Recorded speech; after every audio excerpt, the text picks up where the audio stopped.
Julian, you up, man? What's up, John? How you What's doing? up? I'm good. How you doing? I'm doing good, man. Tell So, tell the people who you are and who you help and what we're talking about. my name is Julian Bird, and I'm a doctor of physical therapy, and I work with powerlifters, bodybuilders, and fighters out of a local gym called Power Build Gym. Um, I originally was at a different gym last summer, and I transitioned to this gym. They have a really large following. They have almost 60,000 followers on Instagram, so it's been a really awesome opportunity for me. And Where's it at? it's in Bucks County, Pennsylvania.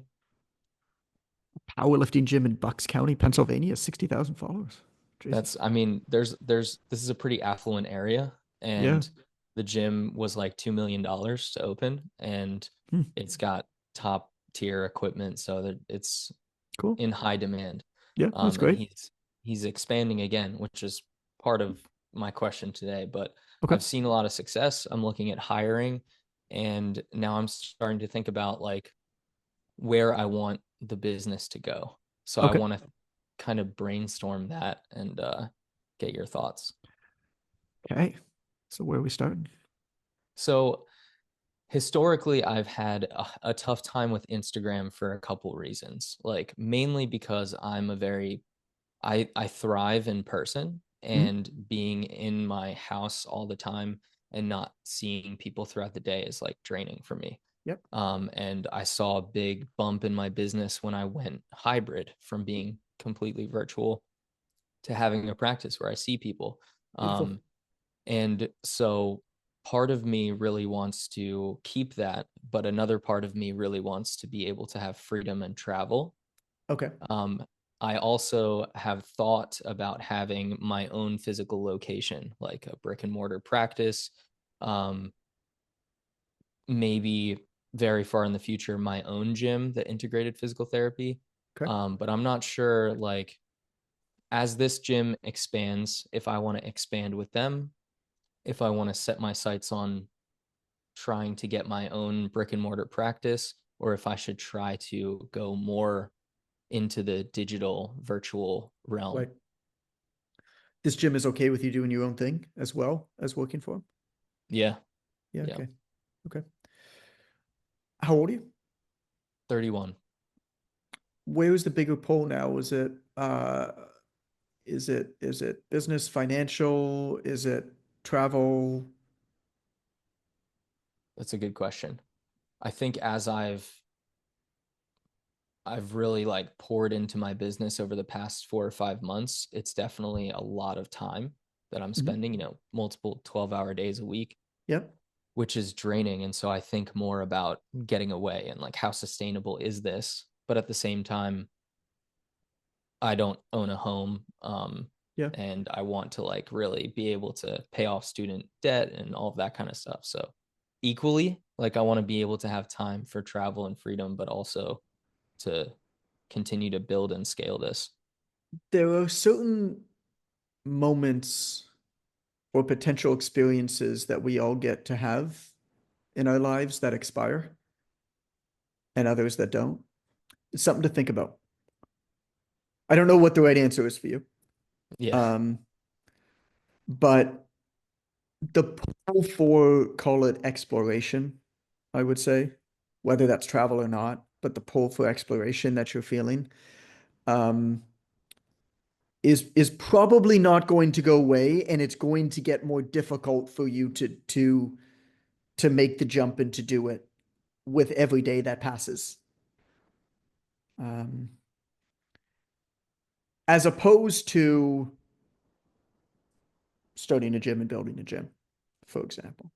Um, you're going to be able to do that now if your goal is to build something as big as possible, right? The earlier you start, uh, the bigger you'll be able to build it. And so it's a series of trade-offs. And I don't think that there's one objective right or wrong answer, but I do think it's very important to consider the nature of expiring versus unexpiring moments, um, and what that really means, and kind of where you stand on it. Um, it seems to me like you have proven that you're able to do this thing. Like that's not going anywhere. Is the student debt that you have daunting? Is it like beating you down, or is it just like I got to get this thing away? This is like an annoying fly on my shoulder. It's definitely daunting. I mean, it was, getting a doctorate is expensive for Yeah. sure. Um, and I don't come from money, so like, that's also daunting, right? Hmm. Hmm. But I also have a lot of faith in myself to be successful. Yeah. So it's like I'm also not worried about it at the same time. And you said you don't own a place in Southern No, I'm California. I'm renting for a pretty good deal right now. Yeah. Oh, sorry, not Southern California, in Bucks County. Yeah. Um, where do you feel the biggest pull? I mean, you're gonna have to make a decision, and the most important thing is when you make a decision, you're gonna have to be all fucking in on that decision. Yeah, I guess like scaling, I mean like I want to scale my business to a seven-figure business. And Okay. like I don't know if it's realistic for me to think like, well, I could travel a couple months out of the year while doing that, or is that something that like I should get that to a point where it's almost running itself and then I can go do that, right? How Or is far that away are something you that's from like a that? that's what I don't know. Well, like, is that something that you're like, oh, okay, I can see a clear path there, or is it like, oh, that's the dream, but I have no idea how I'm getting there? That the second one, Okay. definitely. Okay. Okay. Why seven figures? It's a good question. I think that not having money growing up and not being able to do anything that I want or go on vacation or travel and like also having student debt, like I just don't want to care about it at all. Like I Yeah. don't want to worry at all. And I also have always wanted to have my own business and I love it and I want to like just continue scaling it. Right. I mean, mid six figures would get you there. Uh, but I know what you mean. There's Yeah. there's something about the word million, that Yeah. that just kind of it feels like, we'll be free when we get there. Yeah. It doesn't. It's just it just it's a different set of problems. Um, so what do you need? I mean, I would look at this then as a sort of priority sequence. Like you need to scale your ability to earn income right now. Um, everything that I'm hearing from you points in that direction. You can tell me if I'm wrong, but every time I challenge you and ask you about the travel bit, you go back to the money bit, Yeah. which is fine, which is fine. There's nothing wrong with that. Um, so what are the next steps there? For scaling, Yeah. working on hiring this this quarter and hopefully next quarter, just building a team this year, I think And is would going to they be work underneath you out of this gym? no, I right now I'm talking with Dre about getting a programming coach, um, Okay. and potentially a virtual assistant, someone to do like videography and marketing for me to Okay. help with the content side of things. I would Okay. be doing all calls and evals, which is like I have a three-step process. It's a triage call and then an eval sold plan of care. Okay. Um, which that's like what I'm really good at. So leaning more into that in this Cool. stage, I think is a good idea. Yeah, it sounds like that's smart. Um, and it sounds like that's what energizes you, and that's kind of your secret sauce too. Out of this, so where would the work actually happen then? Out of this gym, can you have other people working underneath you? Or would it have to be you doing the work? Like, could you operate your company under their umbrella? Or is it only you? So I rent space in this gym and it's my own company and they don't get like a cut or anything like that. Yeah. So they don't really care what I do in there at Could you all. rent space for like Eric, your assistant trainer? I don't like theoretically, someone else could work in my office that was working for me and Yeah. just be there when I'm not there. Like it's a one person office for sure, but it's But like I could have other people working at that place. yeah. Okay. There Okay. also, it hasn't been officially announced, but he's expanding to another location, which could be, it's probably going to be an hour from here in Philly.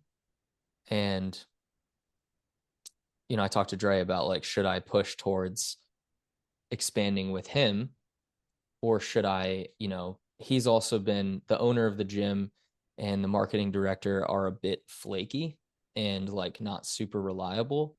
And part of the reason why I have my business is so that I don't have to rely on anybody else. Yeah. And so there's also this thing that's like, if something goes wrong, something goes south, like I want to be able to not totally rely on them. Yeah. You want to have your own brand. Yeah. Um, and so you could operate that brand under that umbrella. But if something happens there, you need to be able to pick up your brand and Yeah. move it. Exactly. Yep. Uh, I mean, that's just a basic building redundancy in your business. That's make sure whatever contract you sign, make sure that they don't own the IP that you're creating. Yeah. Uh, make sure that you own everything, and you are paying them a fee to rent their space, basically. Yeah. Uh, as long as that's in place, you're fine. They don't own your clients, any of that kind of thing.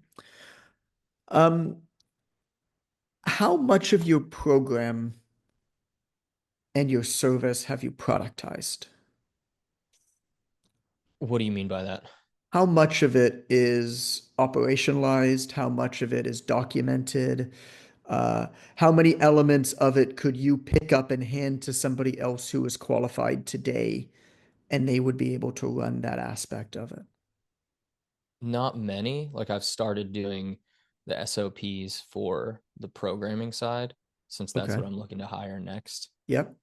but very little. Like I've SOPs for myself, like what I do on a daily basis so that I stay on task with everything, but I don't, it's like everything. So it's not standardized to where someone else could pick that up.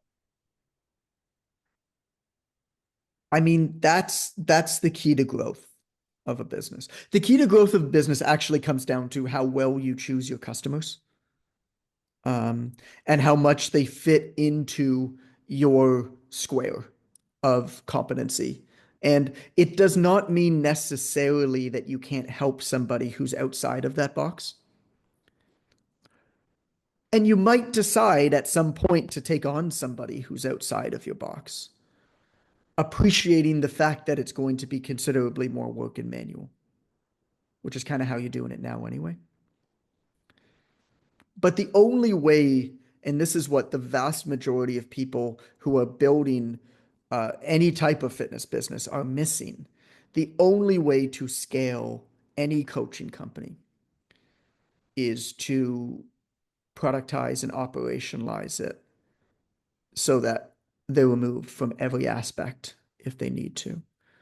And the way to do that, actually, step one is to identify your pillars, identify who the program's right for, and be willing to send literally everybody else elsewhere. I mean, that's what we do with OTM, right? Our pillars, content, calls, conversations, clients, we're able to scale it because we can hire for those skills really easily. You have a success coach who really doesn't need a deep knowledge on any of those things. They're just a really good person who's a really great coach. Those are easy to find. I think ours are extraordinary, right? But there's a lot of good coaches that exist in this field that are genuinely great coaches that are so shit at business that they would die to work for somebody else. Now, and they're really good. And they're really good at what they do. but they're not going to be good at every aspect of what you do. Does that make sense? They're not going to be good at the programming and the marketing and the retention and the deeper coaching nuances of motivation and adherence, talking people off cliffs, all that good stuff. Uh, and so the steps to building a great program that scales is to identify what those pillars are. What are the maximum five? I would say three, maybe four pillars of what you do, right? Those are the skills.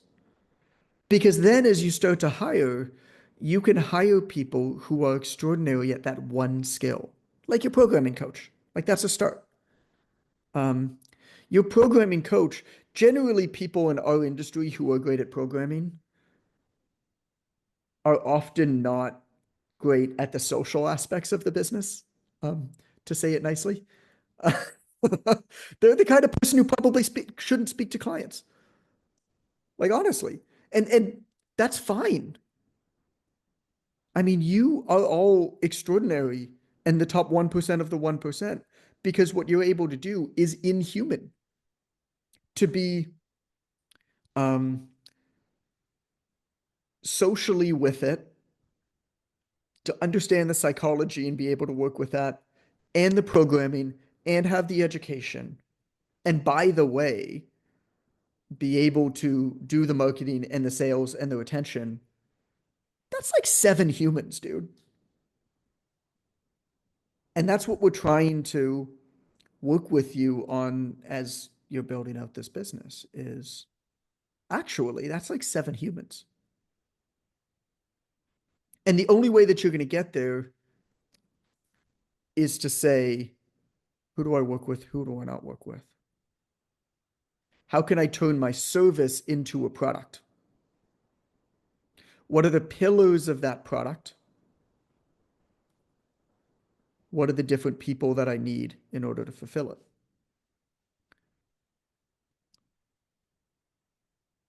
Yeah, I like that a lot. I think that like breaking that down into the different pillars is something that I haven't like I know what I help people with, but like separating those is something that I'm just starting to think about. Mm-hmm. Um and thinking about being more specific with who I serve and how I serve them so that that part is scalable is Yeah. also something I need to nail down. So here's the assignment then that I'll give you. Say you're working with Drea. Yeah. Yeah. So she'll help you with this too. I want you to think about your favorite client. Call it your favorite 3 clients you've ever worked with. My guess is these are people who have probably paid you about the most too. It's just generally how it works. Maybe not, but probably. Where you just felt really aligned. You're like, yeah, the stuff I was doing like really clicked. It was really what they needed at this point in their life. Um, Work backwards from them down to what was their program like? Where did they miss the mark? Where did they knock it out of the park? And continue to work backwards into their onboarding. How do you communicate with them? How did they want to be communicated with? Um, how did they find you? Right? Work all the way back. Map it out. You will probably find similarities. Not in every case, but you will probably find similarities.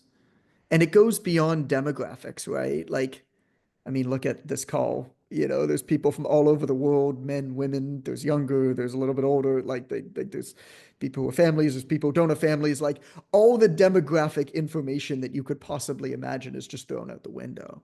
Uh, but we're all actually pretty similar in our aspirations, um, in our approach to self-development, to personal fulfillment. Like, I'm not going to attract the type of person who wants Lambos. You know what I'm saying? Uh, so that's your assignment. I like it. Yeah. I appreciate it. Yeah, I'm It gave me a excited for lot you. to think about. So I'm excited for you, Julian. thanks, John. And then you can come visit me when you decide to travel. Hell yeah. I'm going to Mexico next year. So I probably won't be here. We're probably doing a full year away next year. I'm gonna pick 4 towns and do 3 months each. So I don't think Mexico is gonna be one of them. Hawaii, New Zealand, Turkey, and um, Portugal. It looks like we'll see.